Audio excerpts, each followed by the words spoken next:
Hi guys, என் பேர் doctor கனிஷ்கான்ட்டு. நான் இங்கே வந்து காரைக்காலில் ஸ்கேன் சென்டரில் வந்து வேலை செஞ்சிட்ருக்கேன். இப்போ வந்து நான் என்ன யோசனை பண்ணேன்னா, ஒரு ப்ரெக்னென்சிக்காக எப்பப்போ ஸ்கேன் பண்ணலாம் அப்படின்ட்டு சொல்லலான்ட்டு இருந்தேன். எனக்கு ஆல்ரெடி நிறைய பேருக்கு வந்து இதை பற்றி தெரியும். ஆனாலும் நான் எனக்கு உங்களுக்கு நான் சொல்ல போகிறேன். இப்போ வந்து ஃபஸ்ட்டு வந்து நீங்கள் ப்ரெக்னென்ட் ஆகிட்டீங்கன்னு தெரிஞ்ச உடனே உங்கள் டாக்டர் வந்து ஸ்கேன் சொல்லுவாங்க. ஃபஸ்ட்டு ஸ்கேன் எதுக்காக பண்ணுவாங்கன்னா, வந்து குழந்த ஃபார்ம் ஆகிறது வந்து எங்கே உருவாகிட்டுருக்கு அப்படின்னு தெரியணுன்னாக்கா, உள்ளே கர்ப்பப்பை உள்ளே இருக்கா, கர்ப்பப்பை வெளியில் இருக்கான்ட்டு தெரியறதுக்காக தான் பண்ணுவாங்க. கர்ப்பப்பை வெளியில் ஏதாவது ஃபார்ம் ஆயிருந்துச்சுன்னா அது வந்து ரொம்ப பிரச்சனை. கர்ப்பப்பை வெளியில் இருந்துச்சுன்னா அங்கேயே இருந்துட்டு பர்ஸ்ட் ஆகிடுச்சி, உடஞ்சிருச்சுனாக்கா உள்ளார எல்லாமே ப்ளீடிங் ஆகி பேஷண்ட்டுக்கு எல்லாமே ரொம்ப பிரச்சனை ஆகும். அதனால் ஃபஸ்ட்டு ஸ்கேன் வந்து அதுக்காக பண்ணுவாங்க. அதுக்கப்புறம் ஒரு 5 to 6 weeks, 5லேருந்து 6 வாரத்து வரைக்கும் வந்து எதை துடிப்பு வந்திருக்கா அப்படின்னு பார்க்குறதுக்காக பண்ணுவாங்க. அதுக்கப்புறம் பார்த்திங்கன்னா 3ஆவது மாதத்தில் பண்ணணும்.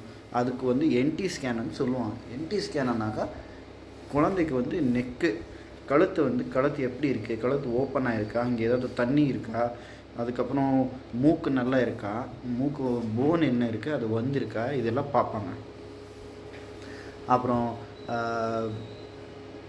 நம்ம கர்ப்பப்பை நல்லா இருக்கா, அதில் தண்ணி வந்து நல்லா இருக்கா, கர்ப்பப்பை வாய் வந்து நல்லா இருக்கா, நெஞ்சுக்குடி வந்து கீழே இருக்கா மேலே இருக்கா, வாயில் மூடி இருக்கா, இது எல்லாமே தெரிஞ்சிடும். இதுக்கப்புறம் பார்த்திங்கன்னா நீங்கள் இன்னொரு ஸ்கேன் பார்த்திங்கன்னா 20லேருந்து 24வது வாரத்துக்குள்ளே அனாமலி ஸ்கேன்ன்றது பண்ணுவாங்க. ஏன்னா இதுக்குள்ளே ஏதாவது குழந்தைக்கு பிரச்சனை இருந்தது தெரிஞ்சிச்சுன்னா அப்போ நீங்கள் அபார்ஷன் பண்ணிக்கலாம். அதுக்கப்புறம் பார்த்திங்கன்னா நீங்கள் அபார்ஷன் பண்ண முடியாது. அதுக்காக நீங்கள் வந்து கோர்ட் பர்மிஷனு, டாக்டர் பர்மிஷனு அப்படின்ட்டு எல்லாம் அழிய வேண்டிய வந்துடும். அது மட்டும்தான்.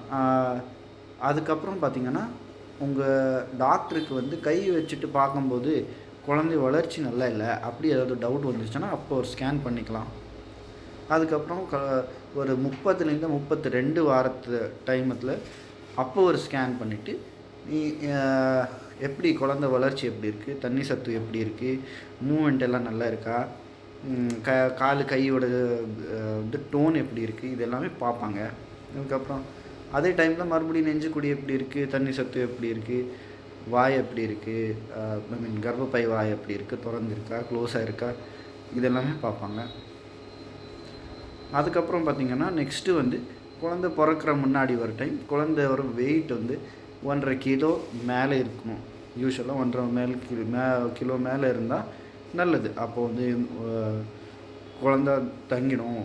இது வந்து பிறந்ததுக்கப்புறம் அதிகமான பிரச்சனை இல்லாமல் இருக்கும் அன்னிட்டு தெரியும். ஸோ அதுதான் லாஸ்ட் ஸ்கேன் வந்து டெலிவரிக்கு முன்னாடி வந்து தலை எங்கே இருக்குது, தண்ணி சுத்தம் நல்லா இருக்கா, இதெல்லாம் பார்க்குறதுக்காக ஒரு 36லேருந்து 38வது வாரத்துக்குள்ளே பண்ணிக்கணும். ஓகே.